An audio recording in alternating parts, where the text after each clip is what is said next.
Fala família Liga, Igor falando. E esse vídeo vai começar de uma forma um pouco diferente. A única vez que eu falei sobre futebol nesse canal foi há 4 anos atrás, quando o Brasil foi eliminado na Copa do Mundo, naquela ocasião pela Croácia. E hoje, um dia difícil para todos nós brasileiros, por mais que você aí finge que não gosta de futebol, finge que, porra, eu sou Flamengo, eu também sou Flamengo pra caralho, muito Flamengo. Mas é inegável que em dias como hoje a gente acorda, né, um pouco mais desanimado. E assim é a vida, né, família? Tendo que seguir mesmo em dias difíceis. Então já dá essa moral para a liga, deixe seu like, ativa a notificação, porque não importa o humor, não importa as condições, estaremos sempre aqui com vocês, mesmo em dias difíceis, emocionalmente e também no preço do Bitcoin. Não importa se está subindo, se está caindo, sempre estaremos aqui. Rapidamente, então, meus comentários são o seguinte: diferente de 4 anos atrás, entramos nessa Copa pela primeira vez na minha geração, com uma Copa que o Brasil não foi favorito desde o início. Isso aí já diz muito sobre o momento do futebol brasileiro. E o dia como o de ontem deixa para mim muito claro aprendizados do futebol, que são: você, em Copa do Mundo, é mata-mata. Você tem que fazer o gol quando as oportunidades surgem. Era para ter sido uns 3-0 o Brasil esse jogo. Você não pode perder o pênalti, você não pode perder uma chance cara a cara, igual que o Endrick perdeu, num jogo mata-mata. Eu, como flamenguista, defendi muito e defendo sempre o Vinícius Júnior, porque o que todo mundo enxergou nessa Copa, eu já enxergo nele há muito tempo. Um cara que já decide pelo Real Madrid, um cara que jogou bem sim a Copa passada, mas ele errou na minha visão. Eu não sei se foi ele, se foi o Ancelotti, quem deu a ordem dele não bateu o pênalti, mas ele, como o principal jogador da seleção brasileira, tinha que ter pego a bola e tinha que ter batido aquele pênalti. Se perder, faz parte do esporte, mas ele que tinha que ter batido aquele pênalti.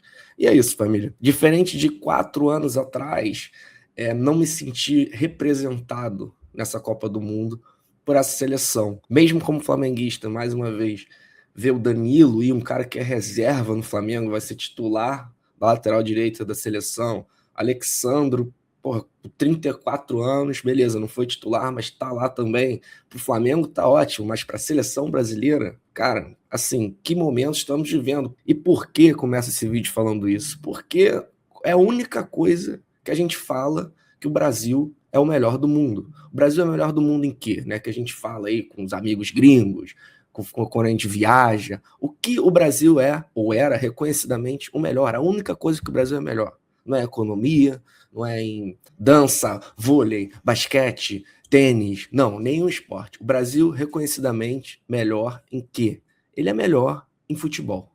Né? Sempre foi assim e, infelizmente, estamos perdendo isso. Diferente de 4 anos atrás, não me senti representado nessa Copa, porque perder faz parte do esporte, mas a lutar, você tem que lutar sempre, cara. Você tem que deixar ali a vida em campo, você está representando mais de 200 milhões de pessoas. Você vai para campo ali, cara, tu tem que se matar, você tem que deixar até a sua última gota de suor, você tem que batalhar. Perder, mais uma vez, faz parte do esporte, mas a luta não pode faltar, e achei que faltou.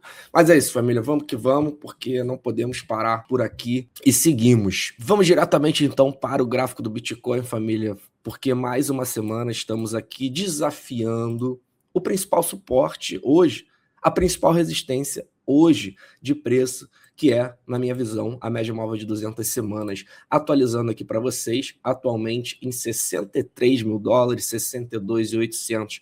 Como vocês sabem, a gente vai repassar aqui os principais níveis que a gente tem que ficar de olho, mas como vocês sabem, no macro, para mim a história está rimando novamente. O ciclo do Bitcoin ele está se dando perfeitamente como sempre foi, após um ano de topo, que sempre acontece de 4 em 4 anos, 2013, 2017, 2021, e aconteceu de novo no ano passado, 2025, entramos em um ano difícil, um ano de bear market, que são, então, também de 4 em 4 anos. É impressionante como as pessoas não conseguem enxergar isso, é tão simples quando a gente fala dessa forma, né? Mas é a pura verdade. 2014, 2018, 2022 e agora, novamente, 2026. Está acontecendo de novo. Bitcoin um ano difícil, um ano de bear market, e na minha visão é muito claro que ele continuará a cair, a ficar lateralizado. É um ano mesmo difícil para o preço, mas na verdade, como eu sempre digo, é onde surgem as melhores oportunidades. Então, na minha visão, continuaremos essa queda, continuaremos em um momento difícil e estamos apenas agora, na minha visão, mais ou menos nesse momento aqui em que a gente teve ciclo passado. E exatamente foi até no mesmo mês, né? Junho, julho, também era junho, julho aqui de 2022, quando os preços pela primeira vez aqui desafiaram a média móvel de 200 semanas. A gente nota que o suporte é rompido, mas ele ainda fica um tempo aqui desafiando, testa o antigo suporte como resistência, para aí sim afundar e fazer a queda final. E eu acho que, para mim, essa é a maior probabilidade, tá? Até o final do ano a gente vai ter uma queda um pouco mais acentuada, Bitcoin buscando níveis mais baixos, que a gente vai repassar hoje que níveis seriam esses, e aí sim, no final do ano, quebrar aqui as bandas de suporte para bull market, essas duas médias móveis, e aí sim, nessa quebra se inicia uma nova jornada aí de 3 anos, de um novo ciclo de alta. Mais uma vez, um ciclo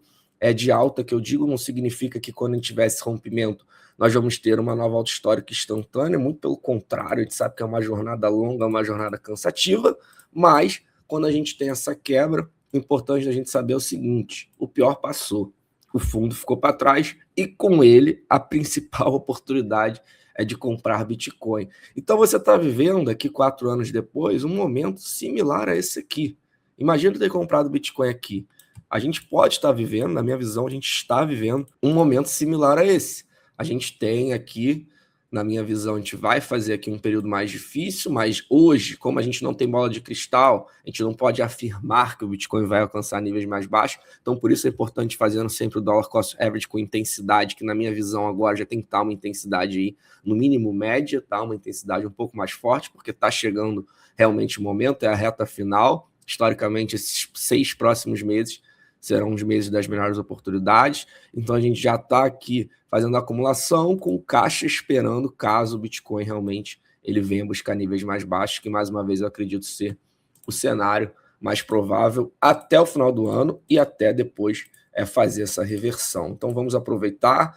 Eu sei que é contraintuitivo, mas no momento como o de hoje a gente tem que estar feliz, né, de estar vivendo esse momento, estar tendo essa oportunidade, porque daqui a 3, 4 anos, lá em 2029, caso a história volte a rimar, você vai agradecer por ter comprado Bitcoin hoje. Mas, olhando para trás, é fácil, né? A gente pensa que não era tão fácil simplesmente comprar Bitcoin por aqui, vende mais ou menos por aqui. Olhando para trás é sempre fácil, mas a história pode estar diante de você novamente e você não está conseguindo enxergar. A maioria não consegue, a maioria, na verdade, nem está aqui um momento difícil como esse. As pessoas buscam por outras alternativas de investimento, para de ver vídeo de Bitcoin, vai fazer qualquer coisa da vida do que ficar vendo vídeo de criptomoeda. Então, se você já está aqui me assistindo, você já é um vitorioso, não perca essa chance, porque realmente as pessoas perdem o interesse justamente no momento em que elas deveriam aumentar o interesse, né? Quando o Bitcoin está aí a 100% do all-time high, só do Bitcoin subir para sua all-time high,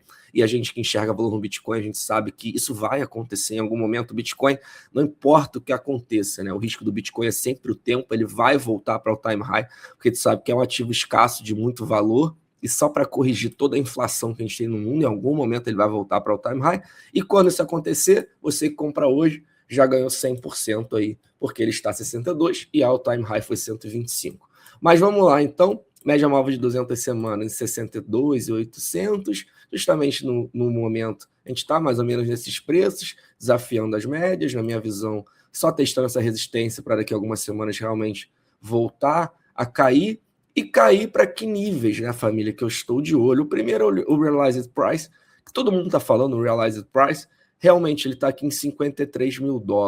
Realized Price, para você que não sabe, é como se fosse o custo médio de aquisição de todos os bitcoins que são movimentados, né? Todos os bitcoins, na verdade, que existem hoje, a gente pega o custo deles pela última vez que foi movimentado, tira essa média e a gente tem então esse custo médio de aquisição, esse é o Realized Price. A gente vê que em todos os bear markets o preço do Bitcoin ele trabalhou abaixo do Realized Price. Então hoje a gente tem esse preço em $53 mil.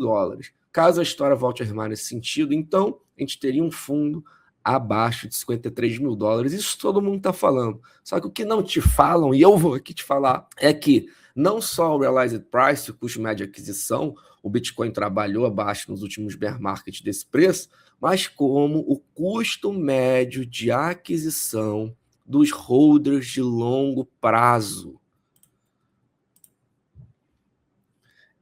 E eu sempre gosto de lembrar que foi exatamente isso que eu postei no meu Twitter no ano passado.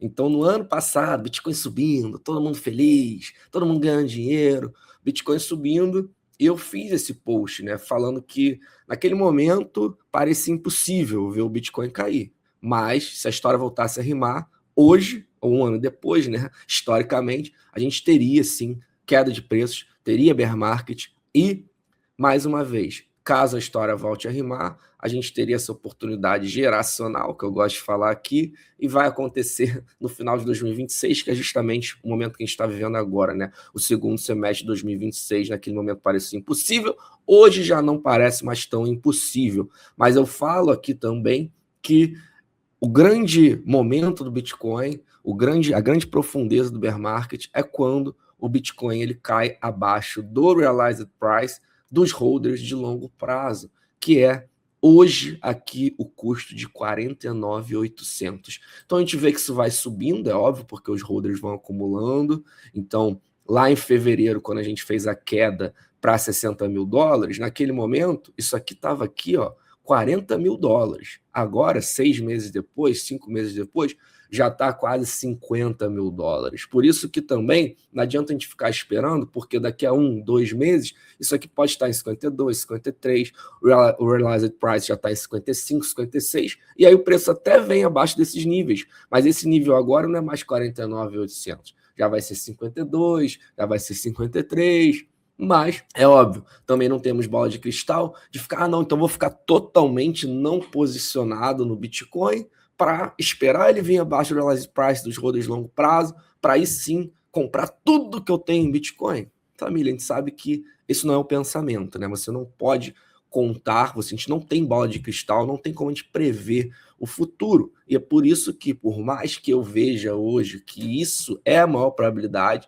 a gente tem que fazer o dollar cost average, porque ninguém sabe se realmente vai vir abaixo de 53, 54. A história indica que sim, mas se não vier, a gente vai ficar de fora do Bitcoin? É óbvio que não. Então, por isso a gente vai fazendo o dollar cost average por intensidade, que inclusive eu fiz um vídeo no sábado mostrando na prática o que é o dollar cost average por intensidade e como eu estou hoje, na prática, fazendo ele. E é um vídeo que, na verdade, a primeira vez que eu mostrei essa estratégia já tem 5 anos, já temos 5 anos aqui de canal, então é atemporal, o pensamento ele não muda, desde o início é o mesmo, por mais que a gente ache isso, ache aquilo, a estratégia ela não tem emoção, a estratégia ela não tem achismo, a estratégia ela indica o que você tem que fazer e você faz, não tem emoção, não tem achismo, e é muito importante para você blindar sua cabeça, blindar seu psicológico e parar de ficar, agora acho que vai subir, então vou comprar, agora acho que vai cair, então vou vender, porque a maior parte das pessoas que faz isso, não só em Bitcoin, em todos os mercados de renda variável, em bolsa,